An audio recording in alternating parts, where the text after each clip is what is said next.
moi c'est Mylène, je suis agente de projet et de communication pour le Carrefour Région Montmagny. Aujourd'hui, on fait un autre épisode pour le podcast Turning Point et on va aborder encore une fois un sujet qui peut être sensible, tabou, hein, quand même.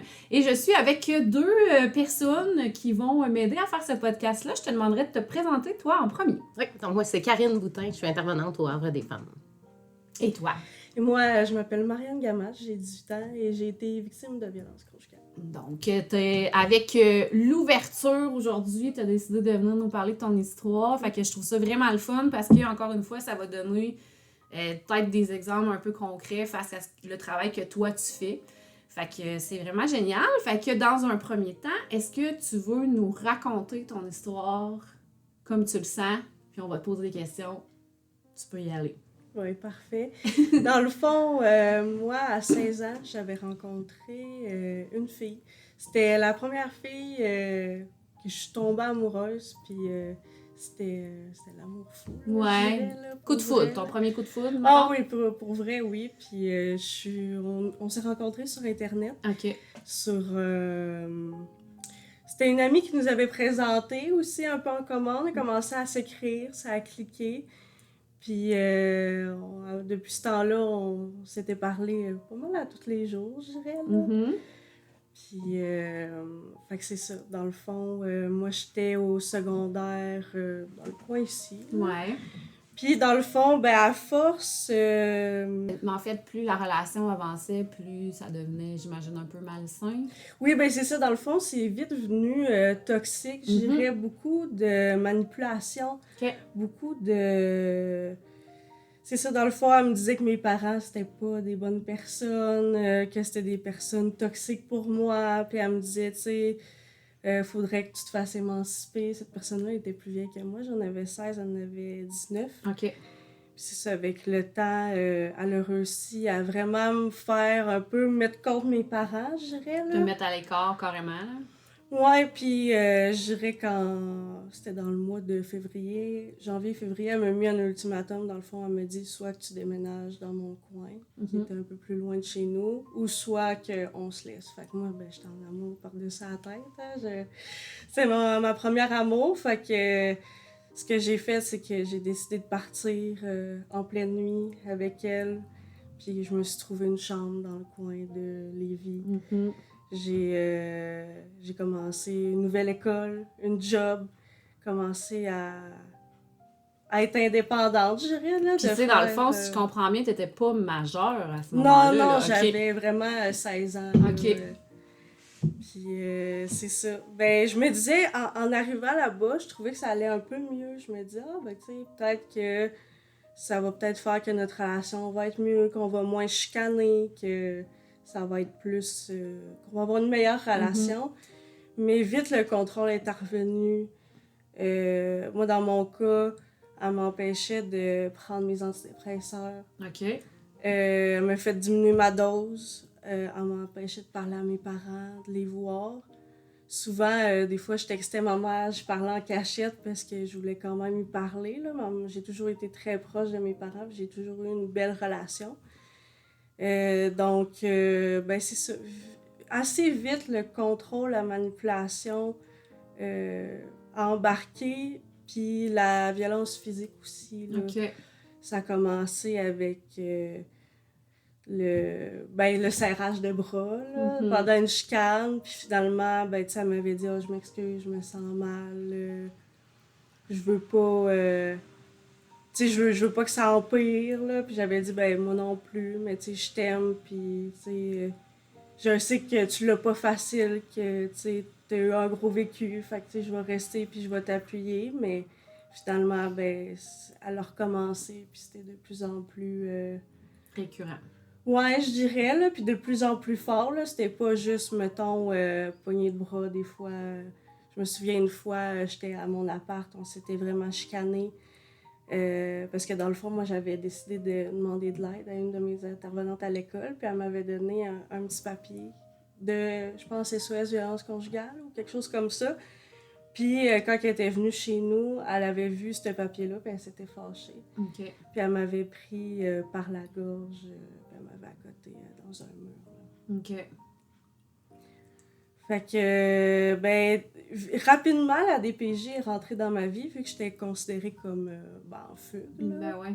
Vu que j'étais jeune, puis que j'étais encore sous la tutelle de mes parents. Fait que dans le fond, la DPJ est venue dans mon dossier, on s'est rencontrés rapidement. Puis au début, tu sais, j'y mentais, elle me disait comment ça va avec ta copine de l'époque. Je disais que ça allait bien, que c'était correct, puis que tout allait bien. Puis, mais tu sais, je le voyais qu'elle savait que je mentais. Fait que finalement, à force, j'ai fini par me confier aussi à elle. Puis à ce moment-là, j'étais trop jeune pour aller en hébergement. Au Havre des femmes. Moi, j'étais dans le coin de Lévis. Ah oui, c'est vrai. Ça a arrêté la jonction pour elle. OK. Fait que ce que j'ai fait, c'est que j'étais allée, moi, à l'hôpital. J'ai décidé de demander de l'aide. Je disais que j'avais des idées suicidaires parce que pour moi, elle avait tellement fait que c'était la seule personne qu'il y avait dans mon entourage que j'avais l'impression que si je la perdais, je perdais tout. Puis j'avais plus vraiment de lien avec ma famille. Puis que je parlais plus vraiment à mes parents, mon petit frère. Fait que quand je suis rentrée en psychiatrie, dans le fond, j'ai commencé à parler de plus en plus de ma relation. Puis finalement, pendant que j'étais là-bas, j'ai décidé de mettre à terme cette relation-là. OK. Je me suis rendu compte que c'était toxique. Puis suite à ça, quand je suis sortie une semaine plus tard, j'étais retournée chez mes parents dans le coin, ici, dans le fond. Puis combien de temps cette histoire-là a duré? Je te dirais que ça a duré pas mal 5 mois. OK. J'ai resté là-bas pas mal 3 mois, je dirais environ, de février à vraiment fin avril, début mai. OK. Fait que je te dirais que ça a tellement empiré vite, c'est devenu tellement violent rapidement que je pense que j'ai vraiment bien fait de partir parce que de plus que ça allait, plus que c'était de pire en pire. Un peu avant mon hospitalisation, je sais que j'étais chez elle, puis elle m'avait dit, moi je me mutilais dans le temps. Puis elle me disait, t'aimes ça te faire du mal, fait que je vais te faire du mal. Puis elle m'avait pogné par le bras, elle m'avait mordu, fait que c'est ça devenait de pire en pire, puis moi, ma santé mentale se dégradait. On prenait une claque comme un bon Québécois. Ouais, vraiment, là. Wow. Puis j'imagine que toi, tu dois en voir souvent des situations comme ça. Oui. Je veux dire, franchement, c'est 5 mois, mais 5 mois vraiment intenses, là, on s'entend, là. Puis je te dirais que c'est beaucoup des jeunes qui vont nous nommer là, que l'escalade de la violence est arrivée aussi rapidement. Ouais. C'est ça, là, mais on dit souvent, tu sais, si ça serait arrivé la première soirée, clairement, on serait pas resté, mais c'est que ça s'est instauré un petit peu dans la relation. Il y a beaucoup de manipulations, là, de violences psychologiques qui ont été utilisées pour te convaincre, de t'isoler de tes proches, tout ça. C'est des techniques, oui, que je vois tous les jours. Ouais, hein. Puis, dans le fond, parce que, tu sais, elle a nommé l'organisme à Lévis. Oui. Là, elle disait tout à l'heure, tu sais, elle dit, j'étais pas assez vieille. Fait que vous, dans le fond, au Havre des femmes, c'est quoi l'âge que la personne peut vous faire appel à vos services? Ben pour l'hébergement, on se dit 18 ans, sauf, en fait, il y a des exceptions. Là, si on est maman, là, on considère aussi que c'est une adulte. Aussi, les jeunes qui ont fait leur émancipation, aussi, ils peuvent avoir des services plus. Mais sinon, pour les consultations à l'externe, donc si j'ai pas besoin d'hébergement, mais je voudrais rencontrer une intervenante du Havre dans nos bureaux, c'est à partir de 14 ans. OK. Ouais. C'est fait qu'à 14 ans, ma première relation, mon chum, ma blonde est vraiment intense avec moi. Je me reconnais plus. Je peux aller rencontrer une intervenante au bureau. OK, c'est bien. Fait que dans le fond, c'est pour ça que, tu sais, je le sais parce qu'on s'était déjà vu, tu sais, vous faites de la prévention beaucoup aussi dans les écoles secondaires et tout. Oui. Fait que, tu sais, je pense que c'est vraiment une bonne chose de commencer le plus tôt possible.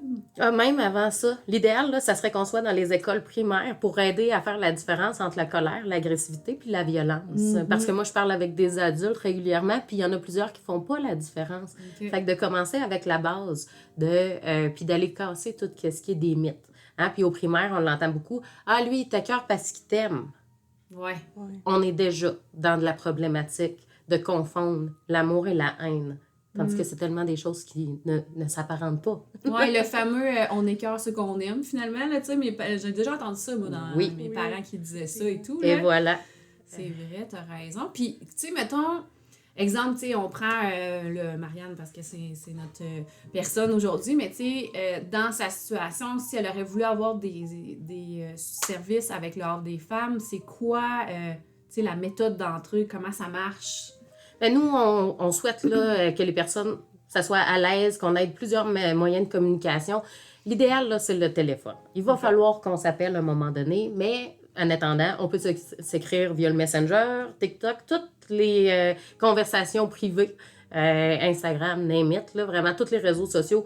Tant que le Havre des femmes est là, les gens, ils peuvent nous communiquer. C'est juste que souvent, ça va demander soit de l'intervention ou de l'hébergement.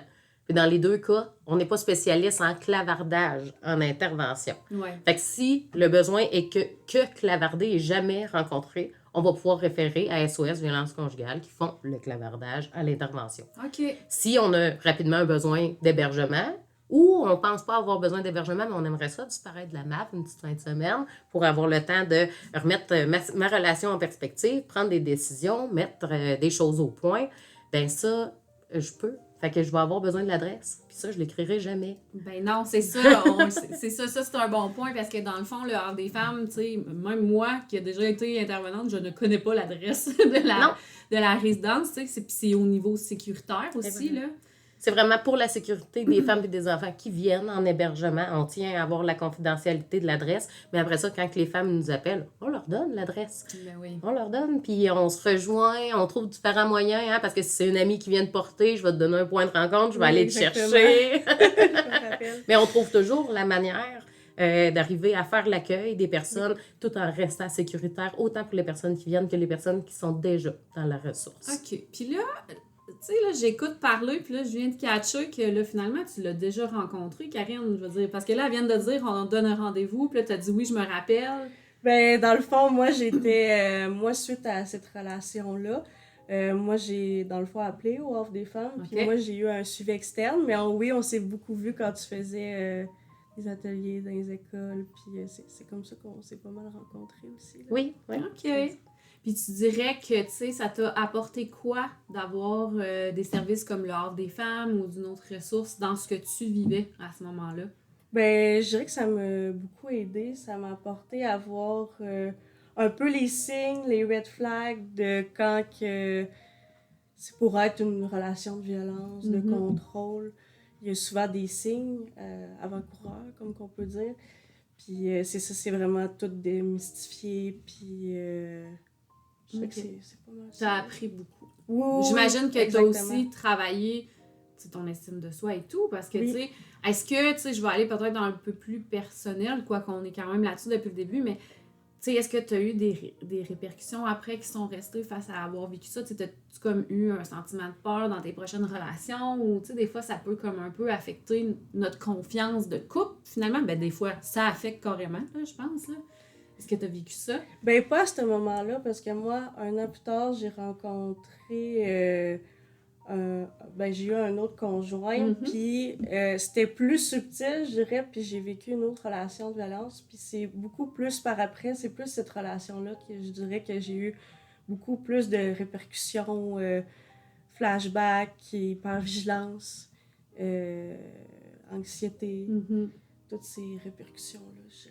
Okay. Cauchemar aussi. Caroline, ça fait que finalement, elle en nomme, tu sais, des impacts. Des impacts qu'on peut vivre après ça. Tu sais, j'imagine que c'est quoi les plus... ceux qu'on voit le plus, finalement, quand une personne vit et carrément dans la violence conjugale. Ben, je pense que tu en as nommé plusieurs là, qui sont dans les conséquences principales. Là, l'hypervigilance, la crainte, il y a beaucoup. Mais ce que je voulais dire, en fait, c'est que tu as nommé avoir vécu une relation qui était marquée par la violence aussi physique, mais que c'est peut-être celle avec la violence psychologique la plus subtile qui t'a donné plus d'impact ou de conséquences suite à cette relation-là. C'est très important, ça. Parce qu'on ne peut jamais supposer qu'est-ce que les autres y vivent en traversant ces situations-là. Les apprentissages qu'on fait à la dure, parce qu'on en apprend des choses aussi, l'importance qu'on a de garder notre estime de nous-mêmes, notre confiance en nous, c'est des apprentissages aussi mais souvent, c'est comme avec la liberté, c'est quand on la perd, qu'on prend conscience là, de cette valeur-là aussi. Fait que, d'une part, on ne sait pas, selon qu'est-ce qu'on vit, l'intensité que la personne traverse. Donc, les femmes, souvent, quand ils vont appeler en maison d'hébergement, se sentent mal, ont l'impression de prendre la place de quelqu'un qui est dans une situation pire, tandis que, tu vois, juste entre deux situations comme ça, jamais personne n'aurait pu dire c'est laquelle qui a été la plus marquante pour toi.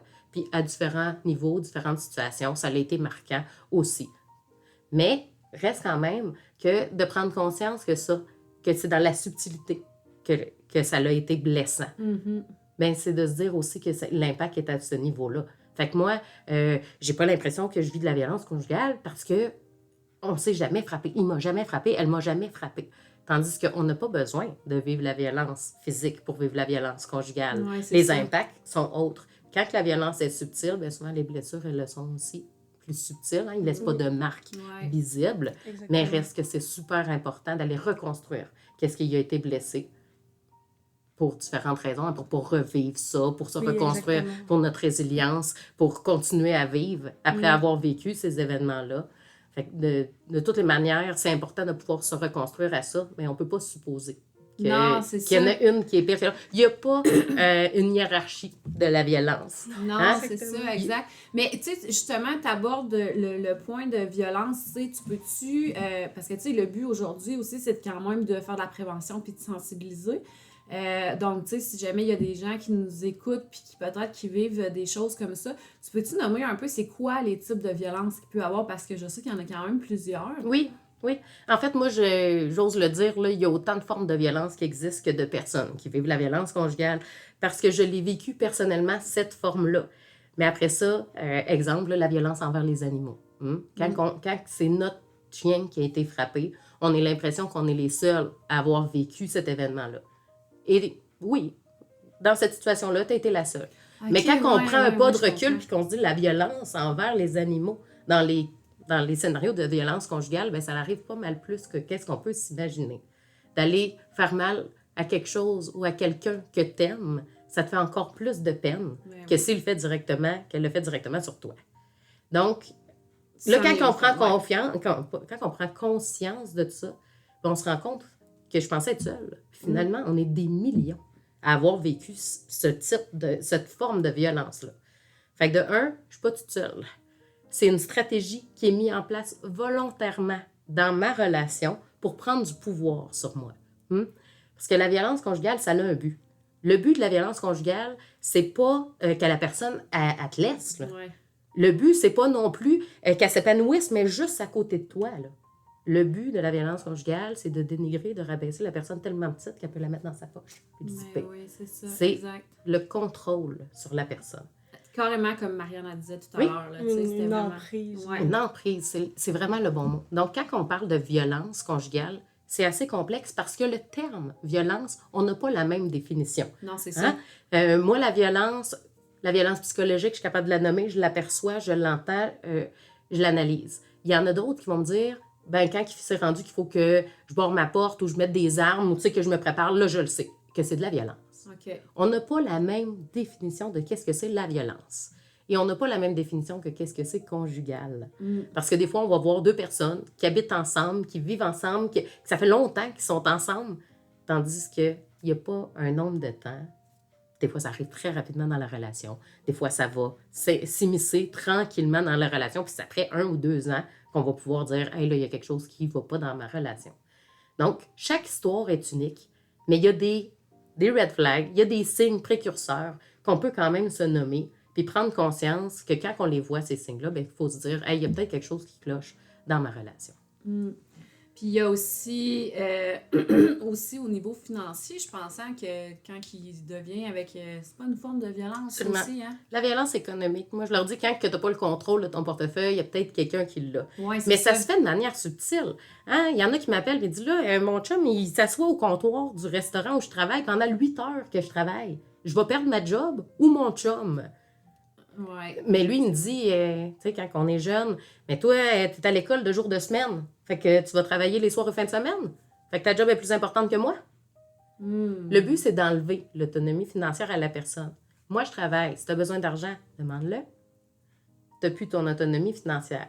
C'est pour ça qu'on dit que violence conjugale, le terme, ça reste cette problématique-là. Mais comment qu'on fait pour la reconnaître? C'est contrôle et privation de liberté. Ouais. Là, on va l'avoir dans la violence économique, ma privation de mon autonomie financière, de ma liberté financière. De pouvoir me faire plaisir en m'achetant des trucs qui me font du bien. Puis, Ou acheter mes produits de base. Ouais, c'est ça, juste les produits de base ou, tu sais, ouais, effectivement. D'avoir le contrôle là-dessus. Vraiment, ça, c'est les mots-clés pour savoir. Parce que tu rencontres ton ami qui est nouvellement en couple, puis tu trouves que sa blonde est intense avec, puis tu aimerais ça y parler. Tu es tout seul avec 2 minutes, puis tu lui demandes « Hey, t'as-tu déjà frappé? » Ben, on vient de tomber dans le piège. La violence conjugale, ce n'est pas que physique. Non, En c'est ça, 2024, exact. je vais vous le dire, là, il évite au plus longtemps possible de laisser des marques. Hein? Fait que la violence physique, souvent, là, ils vont me dire non, elle savait qu'elle n'avait pas besoin de me frapper pour me garder sous son contrôle. La peur. Je ne sais même pas jusqu'où ça va aller si elle me frappe. Fait que Ouais, la c'est peur clair, de ça, c'est ça va me contrôler encore plus que les coups. Mm. Puis après ça, dans les différentes formes de violence, bien là, comme je vous ai dit, il y en a autant que de personnes qui existent. Fait que ça va être très personnalisé à la personne, l'événement. Mais par la suite, quand on prend le pas de recul, bien, on va la nommer la manipulation, la violence psychologique, le gaslighting. Hein? Aller faire croire à la personne, ben oui, je te l'ai dit, tu m'as même dit que tu voulais. Détournement cognitif en français. D'utiliser toutes ces stratégies-là, ce qui est important de dire, c'est qu'elles sont utilisées de manière volontaire. Mm-hmm. Moi, j'arrive, je m'approche d'une personne, puis est-ce que j'ai une bienveillance envers elle? Je vais plus comme la prendre sous mon emprise. Je vais l'utiliser, je vais la chosifier, l'objectiver. Mais l'important, c'est que dans cette relation-là, c'est pas elle, l'important, c'est moi. Mm-hmm. Puis le problème, c'est elle. Yeah. C'est fou, pareil. Hey, pour vrai, là, juste chapeau parce que, tu sais, je veux dire, pour avoir fait de l'intervention pendant 12 ans de ma vie, je pense que ce que tu fais, j'aurais pas été capable. Parce que, tu sais, je veux dire, j'en ai vu des problématiques et tout, là. Mais c'est tu sais, les femmes, quand elles arrivent, qui demandent de l'aide, c'est de la fragilité. Tu sais, des fois, j'ai écouté un documentaire, justement, la semaine passée pour me mettre dans le mood de notre podcast qui s'en venait, tu sais. Puis c'était comme, je pense que c'est comme une résidence à Montréal. Puis il y avait comme plusieurs femmes ensemble, puis tout ça. Puis tu t'entendais là, la fragilité puis la tristesse là, de tout ce qu'il y avait Mais vécu. t'entendais aussi le courage puis la résilience. Oui, ça c'est bien, Karine. Oui, parce qu'il y avait aussi puis c'est bon que tu le nommes parce que tout le côté après, là, tu sais, il s'était fait une petite famille, puis là, il était comme, hey, tu sais, là, après, on va s'en sortir, on va être ensemble, puis tout. Puis c'était comme, c'était positif aussi. Oui. Mais chapeau. Tu sais, j'imagine que c'est pas tout le monde qui est fait pour travailler dans ça c'est sûr et certain, là. Mais on est tellement accompagnatrice, là. Puis si tu te places autrement dans ton intervention, ça marchera pas. Ouais. Parce que nous, on le sait, les femmes, ils ont tout en elles pour reprendre le pouvoir sur leur vie. On n'est Faut que ça parte qu'accompagnatrice. d'elle. Ah oui, c'est de l'intervention féministe Oui. qu'on fait. Donc, on le sait que les femmes, elle est outillée. Mm-hmm. Elle a été défocusée, décentralisée de sur elle. Puis c'est ça qu'on fait. On va te recentrer sur toi. Mm. Hein? Parce que oui, tu vas me parler beaucoup d'elle, tu vas me parler beaucoup de l'histoire, tu vas me parler de... Puis toi, là-dedans. Ouais. On a-tu pris 2 secondes pour parler de toi là-dedans? Comment tu l'as traversé? C'est quoi les impacts qu'il y a eu sur toi? C'est quoi les impacts qui te dérangent aujourd'hui? C'est lesquels qu'on peut travailler ensemble? On est dans la relation d'aide, on est dans le ici maintenant, Ouais. mais on est dans la reprise de pouvoir. Puis ça, bien, ça se fait dans tous les aspects de notre vie, finalement. Hein? C'est dans tout c'est notre quotidien. Parce qu'ils ont pris toute la place dans notre quotidien. Mm-hmm. Ils sont devenus le centre de notre horaire, le centre de toutes nos préoccupations, puis de nos inquiétudes. Fait que là, c'est rendu que je suis même plus là. Ouais. Fait que moi, quand que les femmes arrivent en maison d'hébergement, de leur demander c'est quoi qu'ils ont envie de manger, et le plus vrai des vrais, je le sais pas. Je le sais que c'est vrai, qu'elle le sait pas. Mm. Être vraiment décentrée de elle, puis ça a été un gros travail de la décentrer de elle. Non, c'est clair. C'est pour ça qu'on explique c'est quoi le cycle de la violence conjugale.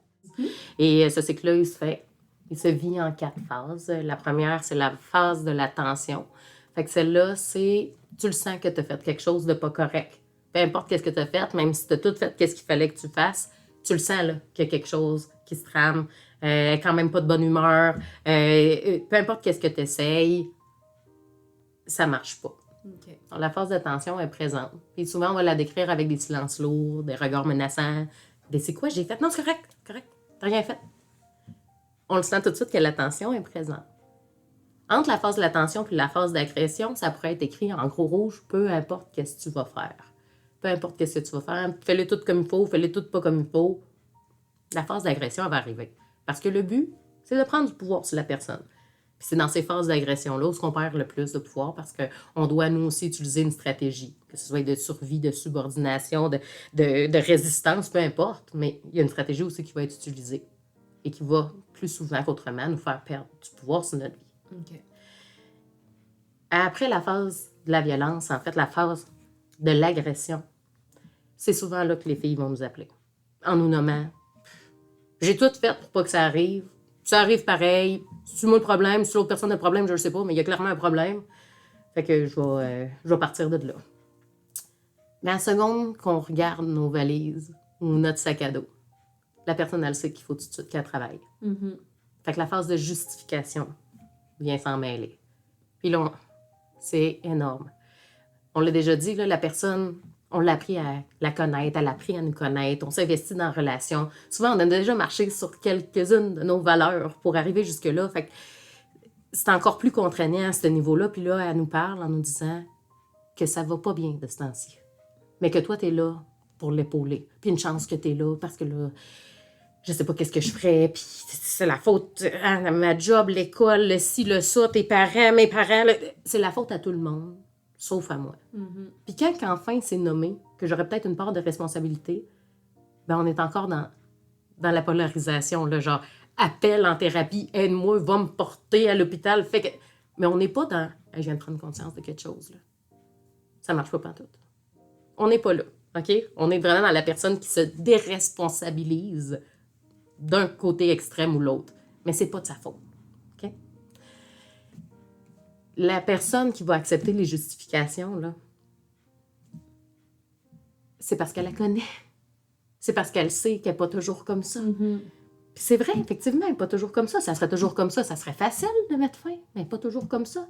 Puis des fois, elle est super fine. Puis des fois, elle me fait sentir sur un piédestal. Puis après ça, elle me traîne dans la boîte. Puis elle me fait sentir comme la moins que rien. C'est un peu comme qu'est-ce que tu disais tantôt, Marianne, tu sais, comme...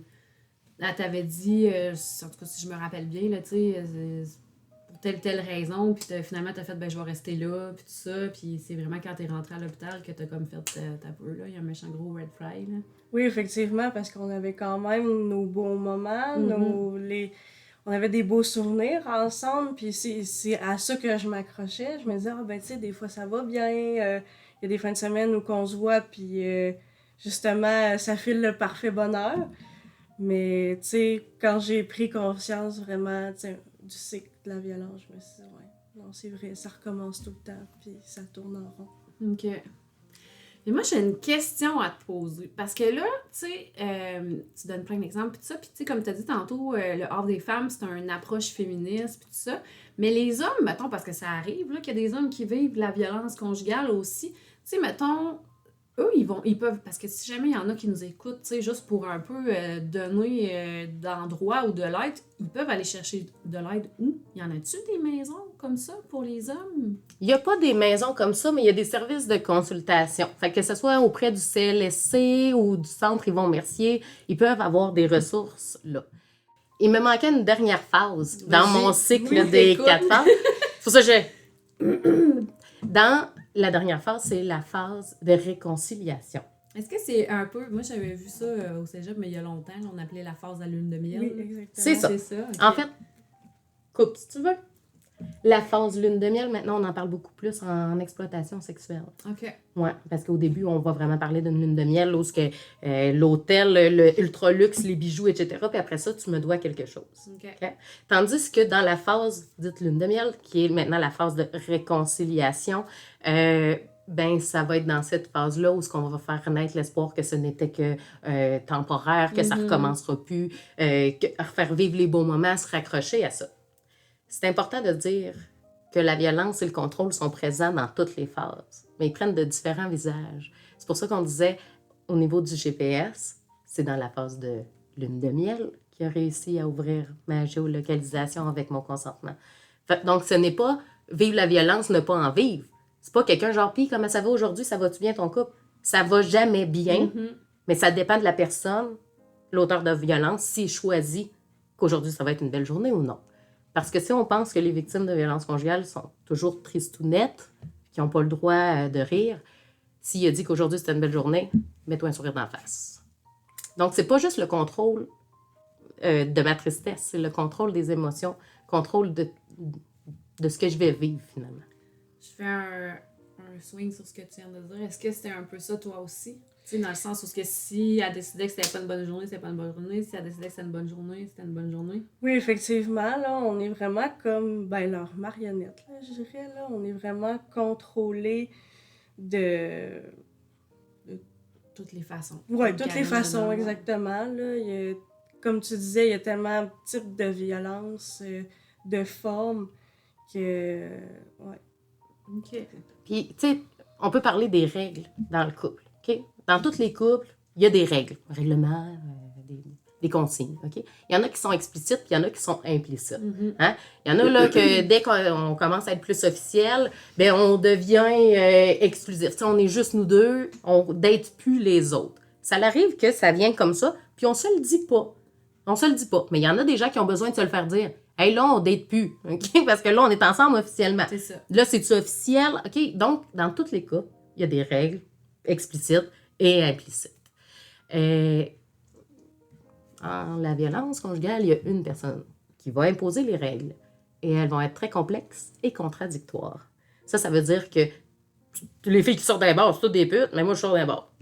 Hein? Fait que moi, je m'oblige pas les mêmes règles que je vais appliquer aux autres. Et elles sont très contradictoires parce que si je veux m'assurer de te faire une crise d'angoisse, je vais t'exiger que tu achètes tout ce que j'ai mis sur la liste d'épicerie. Mais tu dois respecter un budget de 100 $ pour acheter toute la liste d'épicerie. C'est tellement complexe, c'est tellement contradictoire que tu es sûr de tomber sur le fait que peu importe ce que je vais faire, ça ne sera pas correct. J'ai entendu, c'est drôle que tu nommes cet exemple-là parce que dans le documentaire que j'ai écouté, il y avait une dame qui disait que si elle achetait pas exactement la bonne affaire que son conjoint lui avait dit, c'était sûr que c'était une crise qui éclatait. Là, il fallait vraiment qu'elle respecte le budget, que ce soit les bonnes marques, les bonnes ci, les bonnes ça. Là. Fait que, ouais. Et dans les règles, dans les couples aussi, on peut trouver des règles aussi qu'on trouve qu'il n'y a ni queue ni tête. Le fait qu'il faut que quand je vais aux toilettes, il faut que je laisse la porte ouverte. OK? Ça, c'est pas une règle comme d'emblée que j'aurais mis dans mon couple. Je préférerais que tu fermes la porte quand tu vas aux toilettes. Mais ça se peut que j'instaure ça dans mon couple. Je veux que tu laisses la porte ouverte quand tu vas aux toilettes. Mais moi, je ne suis pas d'accord avec ça. Donc, c'est pas une règle qui est démocratique. Si on n'est pas en démocratie, on est peut-être en dictature. C'est aussi de voir ça. Si je n'ai pas de pouvoir sur les règles dans mon couple, qu'elles me sont imposées, que pour moi, elles ne font pas de sens, ben ça peut clairement être des red flags de voir que qu'est-ce qui marche dans ma relation? Est-ce que ça me convient? Est-ce que ça me fait du bien? Est-ce que c'est bon pour moi, cette relation-là? Bon, un couple, c'est pas une guerre de pouvoir. Non, clairement pas. Je veux dire, je pense qu'un couple, normalement, doit faire des concessions chacun de leur bord, trouver un terrain d'entente comme qui est sain pour tout le monde. Qu'est-ce qui te fait du bien, toi? Qu'est-ce qui me fait du bien, moi? Comme essayons de trouver justement un entre-deux. Quand c'est pas ça, ben c'est voué à l'échec, là, tant qu'à moi, là. Puis si on a tellement un manque de confiance qu'on veut pas que l'autre personne elle sorte, mais on veut pas qu'elle s'épanouisse, on veut pas qu'elle complète des cours, on veut pas qu'elle fasse des sports qu'elle aime, on veut... Dans le risque qu'elle rencontre quelqu'un, ben on n'est pas bienveillante envers cette personne-là, puis on le fait que pour nous. Fait que des fois aussi, ça serait de prendre conscience de nos agissements. Mm-hmm. Qu'est-ce que je fais, moi, dans mon couple qui aide mon chum, ma blonde, à la soutenir dans son épanouissement personnel? Quand je dis, je le sais que tu es capable, let's go, continue. Quand je dis, vas-y à ton cours, même si on ne se verra pas à soir, j'aurais aimé ça. Moi, rester avec aujourd'hui. Oui, mais c'est pas que toi. Oui, c'est ça. On est deux. C'est une relation, c'est deux. Fait que... Mais si on reste au niveau de l'égoïsme, ben il y a peut-être des stratégies qui vont se dessiner tranquillement, rapidement dans notre situation pour arriver à prendre le contrôle sur notre conjointe. OK. J'ai une autre question. Les femmes, quand ils vont au Havre des femmes, ils peuvent rester pendant combien de temps? Parce que ça, on ne l'a pas nommé encore. Non, puis la moyenne dans les maisons d'hébergement, c'est 3 mois. OK. Mais au Havre, on a cette latitude-là, donc c'est vraiment sur une base volontaire et selon le besoin. Fait que si, peu importe, protocole policier, la police débarque chez vous ce soir, puis il dit, on va aller te porter au Havre. Quand tu arrives au Havre, nous, on te demande, voulais-tu être ici ce soir? Non, je voulais aller chez mon ami. C'est où ton ami? Comment on fait pour s'y rendre de manière sécuritaire? Il n'y a personne qui reste au Havre si elle ne souhaite pas être là, première des choses. Puis il y en a qui vont faire la demande d'hébergement, puis qui arrivent, puis qui finalement, ils font non, finalement, ça me va pas pour différentes raisons. Puis c'est bien correct aussi. On respecte vraiment le rythme, les besoins de la personne. Puis si elle arrive, puis dans le temps, on est rendu à 6 mois d'hébergement, puis que j'aurai encore de besoins, on ne met jamais personne dehors. OK. Fait que là, on va aller voir c'est quoi les ressources, c'est quoi vraiment le besoin. Mais des fois, avec la crise du logement qu'on rencontre, on peut se dire aussi que la majorité des maisons d'hébergement, ils ont la même réalité que nous. Ouais. Hein? Tu as nommé qu'il y avait une maison à Lévis, la jonction pour elle. Oui. On est rendu 47 maisons comme le Havre au Québec maintenant. Fait que, il y a 2 maisons en démarrage là, dans ces 47-là. Okay. Mais c'est bien de savoir ça. Parce que c'est via SOS, violence conjugale, qui est notre centre d'appel, qui est notre dispatch aussi. Mais en fait, on peut appeler SOS, violence conjugale, puis avoir l'intervention au bout de la ligne. Puis SOS, violence conjugale, c'est auprès des hommes, des femmes, en français, en anglais, en espagnol, 24 heures sur 24, 7 jours sur 7. Donc, j'ai un questionnement pour moi, pour une proche, peu importe, c'est la ligne d'appel. Par la suite, ça se peut qu'ils vous demandent, vous êtes dans quelle région? Si je nomme Montmagny, ils vont vous dire, est-ce que vous voudriez qu'on vous mette en contact avec le Havre? Ça se peut que je dise, je ne savais même pas qu'il y avait une maison. On est confidentiel, hein? Des fois, on est discrète aussi. On n'arrive pas à rejoindre vraiment tout le monde. Même si on fait des efforts sur le rayonnement, ça reste que parfois, on reste un secret. Donc, de savoir, est-ce qu'on peut vous mettre en contact avec la maison d'hébergement? Et de savoir qu'il y a ce réseau-là. Fait que je peux répondre peut-être, non, ma tante Karine, elle travaille au Havre, je suis comme pas à l'aise là, d'aller au Havre. Une petite place ici. Ouais. Est-ce que tu savais qu'il y avait une maison à Lévis? Est-ce que tu savais qu'il y avait des maisons aussi du côté de Témiscouata, Kamouraska? Mais de savoir que ça existe et qu'il y a un réseau de maisons, c'est important qu'on sache que ça existe, qu'on peut l'utiliser. La même chose, là, mon chum, là, il sait c'est où le Havre, là, puis j'ai peur de me rendre. D'après moi, il ne sait pas où est la maison Gaspésie de la Madeleine. Fait que, tu sais, si on se déplace aussi sur le territoire, on change de région. Puis, c'est important aussi de dire qu'il n'y a pas d'obligation à quitter la relation pour venir en maison d'hébergement. Si j'ai juste besoin d'un repos, de sortir de la relation, prendre un temps là, pour réfléchir, mettre les choses en perspective, il n'y a pas d'obligation. Il n'y a pas d'obligation de temps. Il n'y a pas d'obligation de quitter le conjoint. Il n'y a pas d'obligation de montrer une certaine preuve que je vis de la violence conjugale. De toute façon, par téléphone, on va savoir parler, puis on va vérifier qu'on est la bonne ressource pour la personne. Quand elle a l'adresse, elle s'en vient, puis c'est l'accueil. Fait que dans le fond, tu sais, si on récapitule, le premier pas à faire, si, mettons, la personne n'est pas sûre de quel hébergement je vais aller, elle appelle SOS violence conjugale, puis après ça, il y a comme un dispatch, puis... Puis même... exemple, c'est important de savoir que c'est SOS qui existe parce que si jamais ça va bien cette fin de semaine-là, avec ma blonde, je m'en vais à Montréal, on se loue un hôtel, puis qu'on se chicane. Chicane, parce que c'est pas des chicanes, c'est des épisodes de violence, mais comme on veut se comprendre, on chicane. Donc, on se chicane à Montréal. Puis elle m'appelle au Havre. Ouais, là, je suis dans la rue à Montréal. Le Havre, il est loin, là. C'est clair. SOS, violence conjugale, va vous amener dans la maison d'hébergement la plus près et payer le transport jusqu'à la maison d'hébergement de votre région. Fait qu'on sera pas tout nu dans la rue, là. Ah, c'est bien ça, sérieux, de savoir ça. Oui. Ça peut être vraiment rassurant, justement, de savoir que, OK, là, je suis pognée dans la rue, qu'est-ce que je fais? J'ai pas d'argent, tu sais, ou whatever. Genre, j'appelle, puis quelqu'un vient m'aider, puis tout. Oui. Très le fun pour des situations comme ça. Je vais te poser une question à toi que j'avais le goût, parce que ça fait un petit bout qu'on t'a pas entendu. Oui. Tu sais, si jamais, juste comme vu que t'as vécu ça et tout, puis tu sais, t'aurais des jeunes peut-être qui nous écoutent en ce moment, ou des moins jeunes, hein, qui vivent, qui ont peut-être vécu la même chose que toi, ou qui vivent la même chose que qu'est-ce que tu as vécu. C'est quoi les conseils que tu aimerais leur donner? Oui, c'est d'aller chercher de l'aide, là. Je pense que justement, au service externe, mettons, du Havre, d'apprendre vraiment à venir, à aller chercher de l'aide, je dirais, là, parce que il y a quand même une démarche pour se reconstruire, pour essayer d'aller mieux, parce que justement, il y a beaucoup de conséquences qui suivent une relation violentes, comme justement, comme j'ai dit plutôt l'hypervigilance, les cauchemars. Puis c'est vraiment pouvoir aller un peu se rassurer aussi, parce que des fois, quand on va pas chercher de l'aide tout de suite, on se dit « Ah, ben, tu sais, c'était-tu de ma faute? » Puis tu sais, non, au contraire, là. Fait que c'est vraiment d'aller voir, puis pas retomber dans les mêmes genres de relations aussi. Ouais. Je pense que c'est le plus important. Ouais, c'est un travail sur soi carrément, là.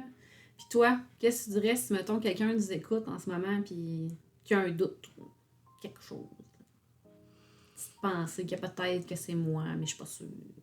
Peux-tu appeler de façon anonyme? Il peut appeler de manière anonyme, absolument. Fait qu'on appelle, la première question souvent qu'on va poser, c'est « Allô, c'est Karine, est-ce que je peux avoir ton nom? » On a le droit de dire non. Non, j'aurais juste une petite question. Okay. C'est ça, fait que de commencer. Puis c'est ça, moi je pense aussi les services externes. On a des bureaux maintenant à Montmagny, Saint-Jean-Port-Joli. En fait, on en a dans toutes les municipalités des MRC de Montmagny et Lillet. On a nos propres bureaux aussi là, à Montmagny puis à Saint-Jean-Port-Joli. Donc ça fait vraiment bien. Puis on peut venir avec une amie. Ouais. Fait que la première rencontre, là, viens avec ton ami ou tu te poses des questions, exemple au secondaire, ben tu peux demander à la VSEC ou à la TS que je vienne vous rencontrer. Puis encore là, elle peut sortir puis tu peux être accompagné de tes amis. Ouais. Mais vraiment, là, d'aller poser les questions. Puis, tu sais, souvent, moi, je dis aux filles, parlez-vous comme vous parleriez à votre meilleure amie. Hein? C'est quoi le conseil que tu lui donnerais à ta meilleure amie à ce moment-là? Parce qu'on a de très bons conseils, nous. Oui! Ben, des fois, on a des bons conseils, mais on est aussi cordonniers mal chaussés, mais bon. En plein ça. C'est pour ça d'essayer de se positionner aussi. Qu'est-ce que tu dirais à ta meilleure amie si elle te raconterait qu'elle est dans cette situation-là? Ouais. Fait qu'aux gens, je pense que c'est de remettre leur relation en perspective puis de se dire, si ça serait ta meilleure amie qui te raconterait qu'est-ce qu'elle vit là. Qu'est-ce que tu ferais? Ouais. Voilà. Est-ce que tu trouverais ça sain? Est-ce que tu trouverais qu'elle serait en danger? Puis un danger, là, c'est pas juste au niveau physique. Non, c'est ça. Mais c'est toute son estime d'elle-même. Si à force de se faire dire que c'est une ci, c'est une ça, qu'elle n'est pas capable, peu importe tout le dénigrement qui est fait dans la relation, mais ça a des conséquences vraiment importantes sur la personne. Fait que de ne pas hiérarchiser la violence, c'est vraiment important. Dans le nombre là, des femmes, là, la vingtaine de femmes qui malheureusement là, sont tuées là, sur les coups de leurs conjoints et ex-conjoints chaque année au Québec. Dans le rapport coroner de 2021, ça nous donnait aussi que la majorité des femmes n'avaient pas vécu de violence physique avant l'épisode fatal. Donc, elles n'avaient jamais reçu un coup de poing, une claque, un coup de pied, une poussée. Elles n'avaient jamais vécu de forme de violence physique avant la fois où il y a eu atteinte à leur vie. Donc, faut pas supposer que parce qu'il m'a jamais frappé, qu'elle m'a jamais frappé, que c'est pas par là que ça s'en va. Encore dans le nombre total des femmes, les 20, qu'est-ce qu'on a été capable de soulever? C'est que l'entièreté des femmes vivaient du contrôle et de la privation de liberté. Okay. Donc, on doit mettre l'emphase aussi comme société plus sur ça. Pas est-ce qu'elle t'a déjà frappé, mais plutôt qu'est-ce que tu t'empêches de faire pour être avec cette personne-là? Hein, parce que c'est tellement subtil. Je dirais pas qu'est-ce qu'elle t'empêche de faire. Elle m'empêche de rien. Qu'est-ce que tu t'empêches de faire pour pas qu'elle te pète des coches? Ouais. C'est ça. Qui devait être un peu la même chose que toi aussi pendant 5 mois. Là. Qu'est-ce que tu t'empêchais de faire des trucs, j'imagine aussi. Là, tu devais être ça. Oui, effectivement. Là, t'es tout le temps à essayer de trouver des solutions pour pas faire de gaffe, essayer de pas choquer l'autre, essayer de trouver des façons. Même, on a tendance à beaucoup s'excuser tout le temps, même si on fait rien de mal. Là. Ouais. Mettons, tu peux faire tomber quelque chose. Puis, je m'excuse, je suis vraiment désolée. Ben, c'est ça. Là. OK. Fait que le sentiment de culpabilité, comme tu disais, est vraiment... Très présent. Ouais, très présent. Donc, Marianne, tu nous disais que tu avais vécu aussi une autre situation dans ta dernière relation. Tu veux-tu nous en parler? Oui, ben dans le fond, moi, j'avais rencontré... à 17 ans, un homme plus vieux que j'avais rencontré sur Internet. Puis vite, on a commencé à se parler à tous les jours, à faire des FaceTime. Puis c'était quelqu'un qui avait beaucoup de charme, de charisme. Puis je suis vite tombée en amour. Puis C'est ça, fait que dans le fond, la première fois qu'on s'est vu, moi, il était venu me chercher dans le coin de où j'habitais pour me monter dans le coin de Montréal. Puis dans le fond, où qu'on était allé, on était allé dans un motel. OK. Dans le coin de, je peux dire, là, Joliette. Mhm. Puis dans le fond, là, j'ai vu un peu ses comportements vraiment agressifs. Qui est, par exemple, un exemple, il avait perdu ses clés, il fallait qu'il aille faire son travail, qui est de la livraison. Puis il a commencé à péter une TV à coups de poing. OK. Fait que, puis moi, ben, à ce moment-là, tu sais, j'avais peur et tout. Puis finalement, ben, tu sais, il a fini par se calmer, s'excuser, dire « Ah, je m'excuse, tu sais, je veux pas te faire peur, puis tout. » Puis dans le fond, ce qui s'est passé le lendemain, ben, c'est qu'il m'agressait sexuellement. OK. Puis ce que j'ai su par la suite, puis ce que je me doutais un peu, c'est que dans le fond, il a voulu me vendre dans un réseau de prostitution.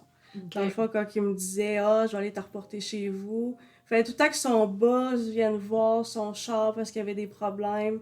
Puis finalement, ben, la mère d'une de mes amies, elle m'a texté, puis j'ai dit où que j'étais, puis elle a dit « Je le sens pas, j'ai un mauvais pressentiment ». Puis moi aussi, j'en avais un, fait qu'elle a décidé de venir me chercher, là. OK. Heureusement, t'as pas vécu un peu... Mais tu sais, on faisait le lien tantôt avec l'émission Fugueuse parce que tu veux ajouter un point par rapport à ça, tu sais. Au moins, il y a quelqu'un qui est venu te chercher, fait que t'as pas vécu le reste, là, tu sais, s'il aurait pu être...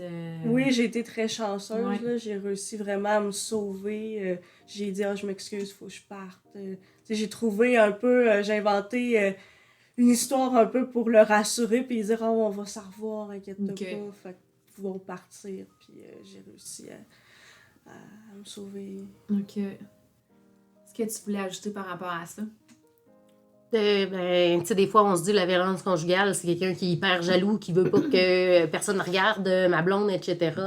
Mais nous, on en a aussi des personnes qui nous appellent en nous disant il m'a convaincu de différentes manières, que ce soit pour réaliser notre rêve ou qu'on fasse des achats ensemble, qu'on parte en voyage, mais il a trouvé comment me convaincre pour que j'embarque dans de l'exploitation sexuelle.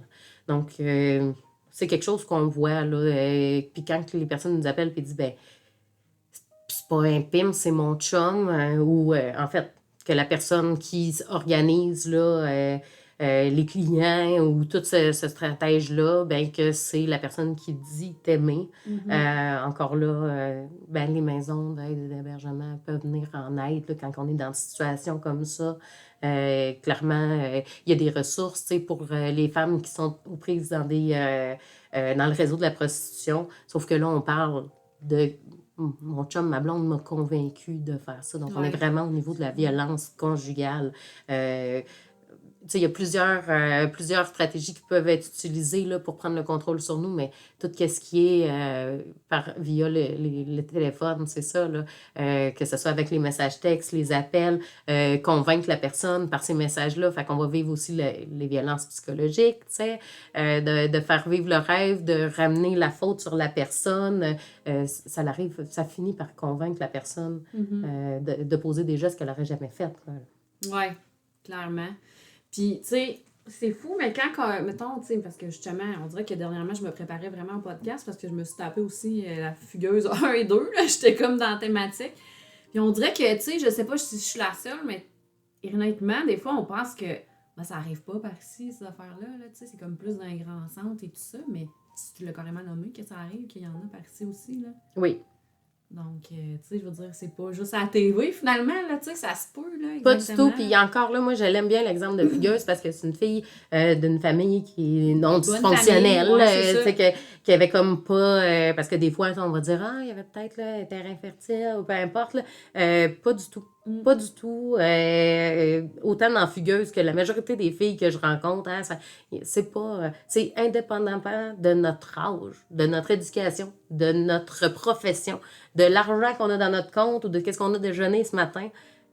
Le facteur de risque le plus élevé en violence conjugale, c'est être une femme.